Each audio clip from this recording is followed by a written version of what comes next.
ಪ್ರಜ್ವಲ್ ರೇವಣ್ಣ ವಿರುದ್ಧ ಮತ್ತೊಂದು rape case ದಾಖಲಾಗಿದೆ.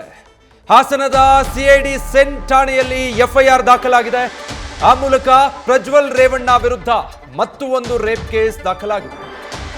ಈ ಪ್ರಕರಣದಲ್ಲಿ ಸರ್ಕಾರಿ ಮಹಿಳಾ ಅಧಿಕಾರಿಯ 161 ಹೇಳಿಕೆಯ ಮೇಲೆ ಈಗ ಅಧಿಕಾರಿಗಳು ಎಫ್ಐಆರ್ ದಾಖಲಿಸಿಕೊಂಡಿದ್ದಾರೆ.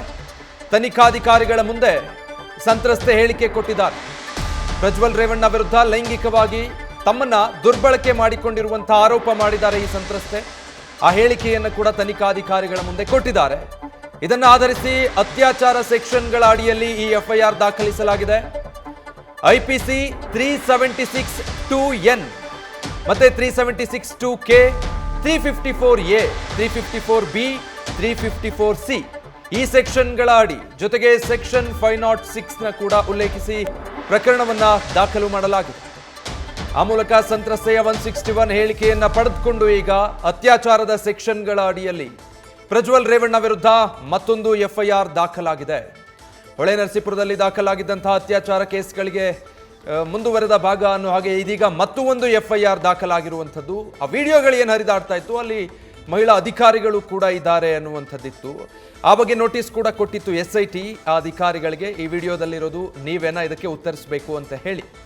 ಈಗ ಅಧಿಕಾರಿಯೊಬ್ಬರು ನನ್ನ ಮೇಲೆ ಈ ರೀತಿಯಾಗಿ ಲೈಂಗಿಕ ದೌರ್ಜನ್ಯ ಆಗಿದೆ, ಪ್ರಜ್ವಲ್ ರೇವಣ್ಣ ಅವರಿಂದ ನನ್ನನ್ನು ದುರ್ಬಳಕೆ ಮಾಡಿಕೊಂಡಿದ್ದಾರೆ ಅಂತ ಹೇಳಿ ತನಿಖಾಧಿಕಾರಿಗಳ ಮುಂದೆ 161 ಸ್ಟೇಟ್ಮೆಂಟ್ ದಾಖಲು ಮಾಡಿದ್ದಾರೆ. ಹೀಗಾಗಿ ಆ ಹೇಳಿಕೆಯ ಆಧಾರದ ಮೇಲೆ ಈಗ SIT ಟೀಮ್ ಮತ್ತೊಂದು FIR ದಾಖಲು ಮಾಡಿ ಅತ್ಯಾಚಾರ ಸೆಕ್ಷನ್ಗಳನ್ನು ದಾಖಲು ಮಾಡಿದ್ದಾರೆ. ಡೀಟೇಲ್ಸ್ ಕೊಡ್ತಾರೆ ವಿಷ್ಣು ಪ್ರಸಾದ್, ನ್ಯೂಸ್ ಡೆಸ್ಕ್ನಿಂದ ಲೈವ್ನಲ್ಲಿ ಜಾಯ್ನ್ ಆಗ್ತಾ ಇದ್ದಾರೆ. ವಿಷ್ಣು ಪ್ರಸಾದ್, ಒಂದಾದ ಮೇಲೆ ಒಂದು FIRಗಳು, ಆ ಮೂಲಕ ಕಾನೂನಿನ ಕುಣಿಕೆ ಇನ್ನಷ್ಟು ಬಿಗಿಯಾಗ್ತಾ ಹೋಗ್ತಾ ಇದೆ. ಸದ್ಯ ದಾಖಲಾಗಿರುವಂತಹ FIR, ಈ ರೇಪ್ ಕೇಸ್ನ ಅಡಿಯಲ್ಲಿ ದಾಖಲಾಗಿರುವಂತಹ ಸೆಕ್ಷನ್ಗಳು, ಈ ಪ್ರಕರಣದಲ್ಲಿ ಏನೆಲ್ಲ ಗೊತ್ತಾಗ್ತಾ ಇದೆ? ಖಂಡಿತ ವಿಜಯ್, ಯಾಕಂದರೆ ಇವರ ವಿರುದ್ಧ ದಾಖಲಾಗ್ತಿರುವಂತಹ ಪ್ರಕರಣಗಳಲ್ಲಿ ಬಹುತೇಕ ಎಲ್ಲವೂ ಕೂಡ ಅತ್ಯಾಚಾರದ ಆರೋಪವೇ ದಾಖಲಾಗ್ತಿರುವಂಥದ್ದು. ಈಗ ಇನ್ನೊಂದು FIR ದಾಖಲಾಗಿರೋದು, ಅದಕ್ಕೆ ಸಿದ್ಧತೆಯನ್ನು ಮಾರ್ನಿಂಗ್ ನಡೆಸ್ಕೊಂಡಿದ್ರು. ಈಗ FIR ಕೂಡ ರಿಜಿಸ್ಟರ್ ಆಗಿದೆ. ಇದು ಕೂಡ CIDಯ ಸೆನ್ ಪೊಲೀಸ್ ಸ್ಟೇಷನಲ್ಲಿ ದಾಖಲಾಗಿರುವಂತಹ FIR. ಇದರಲ್ಲಿ ಪ್ರಮುಖವಾಗಿ ನೋಡೋದಾದರೆ ಇದರಲ್ಲೂ ಕೂಡ 376(2)N ಅನ್ನುವಂಥ ಸೆಕ್ಷನ್ ಇದೆ, ಮತ್ತು 376(2)K ಇದೆ, ಜೊತೆಗೆ 354A, 354B ಮತ್ತು 354C ಜೊತೆಗೆ 506 ಸೆಕ್ಷನ್ಗಳನ್ನು ಹಾಕುವಂಥ ಕೆಲಸವನ್ನು ಮಾಡಿದ್ದಾರೆ. ಅಂದರೆ ನನ್ನೇ ದಾಖಲಾಗಿದ್ದಂತಹ ಪ್ರಕರಣಕ್ಕೆ ಹೋಲಿಸ್ಕೊಂಡ್ರೆ ಇದು ಇನ್ನಷ್ಟು ಕಠಿಣವಾಗಿರುವಂತಹ ಸೆಕ್ಷನ್ಗಳನ್ನು ಆ್ಯಡ್ ಮಾಡಿರುವಂಥದ್ದು. ಇನ್ನು ಜನರಲಾಗಿ ಇದರಲ್ಲಿರುವಂತಹ 376(2)N ಬಗ್ಗೆ ನಿಮಗೆ ಈಗಾಗಲೇ ಗೊತ್ತಿದೆ. ಅಂದರೆ ಪದೇ ಪದೇ ಅತ್ಯಾಚಾರ ಮಾಡಿದಂತಹ ಗಂಭೀರ ಆರೋಪ ಕೇಳಿಬಂದಿತ್ತು. ಇನ್ನು ಇನ್ನೊಂದು ಸೆಕ್ಷನ್ ಇದರಲ್ಲಿ ತುಂಬಾ ಪ್ರಮುಖವಾಗಿರುವುದೇನೆಂದರೆ 376(2)K. ಅಂದರೆ ಇದರಲ್ಲಿ ಪ್ರಜ್ವಲ್ ರೇವಣ್ಣ ಓರ್ವ ಪ್ರಭಾವಿ ಅನ್ನೋ ಒಂದು ಪಾಯಿಂಟನ್ನು ಇಲ್ಲಿ ಹೈಲೈಟ್ ಮಾಡುವಂಥ ಕೆಲಸ ಮಾಡಿದ್ದಾರೆ. ಮತ್ತು ಪ್ರಭಾವಿ ವ್ಯಕ್ತಿ ತನ್ನ ಅಧಿಕಾರವನ್ನು ದುರ್ಬಳಕೆ ಮಾಡಿಕೊಂಡು ಮಹಿಳೆಯನ್ನು ಲೈಂಗಿಕವಾಗಿ ಬಳಸಿಕೊಳ್ಳುವಂತಹ ಆರೋಪ ಇರುವಂಥದ್ದು.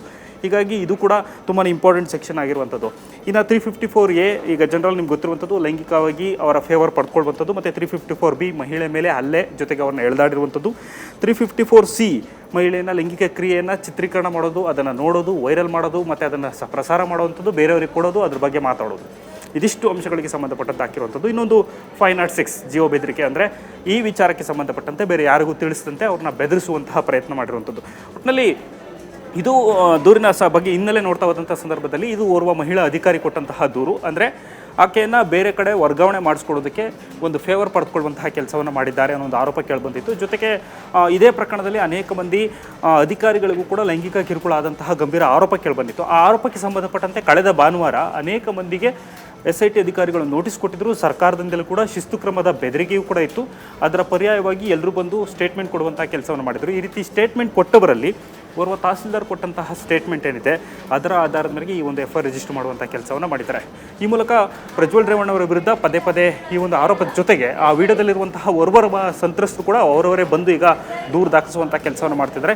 ಈ ಮೂಲಕ ಈ ಪ್ರಕರಣ ಒಂದು ರೀತಿ ಬೇರೆ ರೀತಿ ಆಯಾಮ ಪಡ್ಕೊಳ್ತಾ ಹೋಗ್ತಿರುವಂಥದ್ದು. ಜೊತೆಗೆ ಈ ಪ್ರಕರಣ ತುಂಬಾ ಗಂಭೀರತೆಯನ್ನು ಪಡ್ಕೊಳ್ತಾ ಹೋಗುತ್ತೆ. ಇನ್ನು ಪ್ರಜ್ವಲ್ ರೇವಣ್ಣ ಈ ಒಂದು ಕೇಸ್ಗಳಿಗೆ ಸಂಬಂಧಪಟ್ಟಂಗೆ ನೋಡೋದಾದರೆ ಬಂದಂತಹ ಬಳಿಕವೂ ಕೂಡ ಸುಮಾರು ವರ್ಷಗಳ ಕಾಲ ಈ ಒಂದು ಕೇಸ್ಗಳಿಗೋಸ್ಕರ ಅಲಿಯುವಂತಹ ಪರಿಸ್ಥಿತಿ ನಿರ್ಮಾಣ ಆಗ್ಬೋದು. ಯಾಕಂತಂದರೆ ಪ್ರತಿ FIR ಕೂಡ ಸಪ್ರೇಟ್ ದೂರ ಇರುವಂಥದ್ದು, ಬೇರೆ ಬೇರೆ ವಿಕ್ಟಿಮ್ ಇರುವಂಥದ್ದು. ಹೀಗಾಗಿ ಎಲ್ಲ ಕೇಸ್ಗಳಿಗೂ ಕೂಡ ಪ್ರತ್ಯೇಕವಾಗಿ ಅವರು ಬೇಲ್ ಪಡೆದುಕೊಳ್ಳುವಂಥ ಕೆಲಸವನ್ನು ಮಾಡಬೇಕು. ಎಲ್ಲ ಕೇಸ್ಗಳಿಗೂ ಪ್ರತ್ಯೇಕವಾಗಿ ವಾದವನ್ನು ಮಂಡಿಸಬೇಕು. ಹೀಗಾಗಿ ಪ್ರಜ್ವಲ್ ರೇವಣ್ಣ ಬಂದಂತಹ ಬಳಿಕ ವರ್ಷಗಳ ಕಾಲ ಬರೀ ಕೇವಲ ಪ್ರಕರಣಗಳಲ್ಲಿ ಬೇಲ್ ಪಡೆಯದೇ ಆಗುವಂತಹ ಸಾಧ್ಯತೆಗಳಿರುವಂಥದ್ದು. ಇದರ ಜೊತೆಗೆ ಇವರು ಕೂಡ ಬಂದಿಲ್ಲ ಅನ್ನೋ ಒಂದು ಅಂಶಗಳೇನಿದೆ. ಇದಕ್ಕೆ ಸಂಬಂಧಪಟ್ಟಂಗೂ ಕೂಡ SIT ಅಧಿಕಾರಿಗಳು ಮತ್ತೆ ಪುನಃ ಈಗಾಗಲೇ CBIಗೆ ಸಂಪರ್ಕಿಸುವಂತಹ ಕೆಲಸವನ್ನು ಮಾಡಿದರೆ ಅವರಿಗೆ ನೀಡಿರುವಂತಹ ಬ್ಲೂ ಕಾರ್ನರ್ ನೋಟಿಸ್ ಜೊತೆಗೆ ರೆಡ್ ಕಾರ್ನರ್ ನೋಟಿಸ್ ನೀಡುವಂತಹ ಸಂಬಂಧಪಟ್ಟಂಗೂ ಕೂಡ ಈಗಾಗಲೇ ಚರ್ಚೆ ನಡೆಸಿರುವಂತಹ ಮಾಹಿತಿ ಕೂಡ ಈಗ ನ್ಯೂಸ್ ಫಸ್ಟ್ಗೆ ಲಭ್ಯ ಆಗ್ತಿರುವಂಥದ್ದು. ಒಟ್ಟಿನಲ್ಲಿ ಪ್ರಕರಣದಲ್ಲಿ ಪ್ರಜ್ವಲ್ ರೇವಣ್ಣ ಅವರ ವಿರುದ್ಧ ಡೇ ಬೈ ಡೇ ಒಂದೊಂದೇ ಕೇಸ್ಗಳು ಅಡಿಷನಲ್ ಆಗಿ ಆ್ಯಡ್ ಆಗ್ತಾ ಹೋಗ್ತಿರುವಂಥದ್ದು. ಕೇಸ್ನ ಇನ್ನಷ್ಟು ಗಂಭೀರವಾಗಿ ಪರಿಗಣಿಸುವಂತಹ ಹಂತಕ್ಕೆ ಹೋಗ್ತಿರುವಂಥದ್ದು. ವಿಜಯ್. ಸೊ ವಿಷ್ಣು ಪ್ರಸಾದ್, ಈಗ ಶಿಸ್ತು ಕ್ರಮಕ್ಕೆ ಹೆದರಿನೋ ಅಥವಾ SIT ನೋಟಿಸ್ಗೆ ಉತ್ತರಿಸಬೇಕಾಗುತ್ತೆ ಅಂತನೋ ಬಂದು ಹೇಳಿಕೆಗಳನ್ನು ಕೊಡ್ತಾ ಇದ್ದಾರಾ, ಅಥವಾ ತಮ್ಮ ಮೇಲೆ ಆಗಿರೋ ದೌರ್ಜನ್ಯವನ್ನು ಹೇಳ್ಕೊಳ್ಬೇಕು ಅನ್ನೋ ಕಾರಣಕ್ಕೀಗ ಅಧಿಕಾರಿಗಳು ಬಂದು ತಾವಾಗೆ ಈ ಹೇಳಿಕೆಗಳನ್ನು ಕೊಡ್ತಾ ಇರೋದಾ?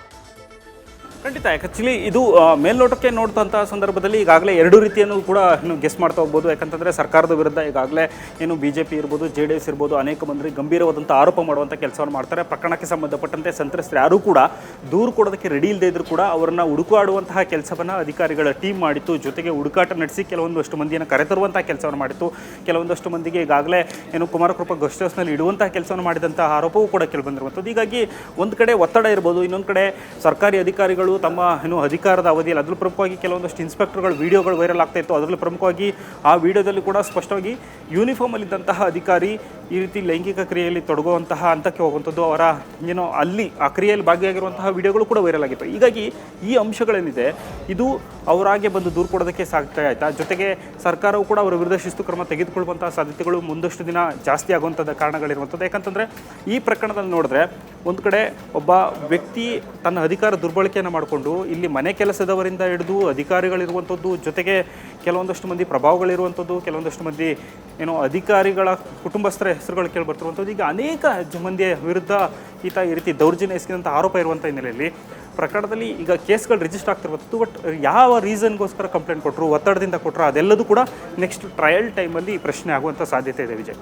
Okay, thank you Vishnu Prasad. News first ನಿರ್ಭೀತಿಯಿಂದ ನಿಮ್ಮ ಪರವಾಗಿ.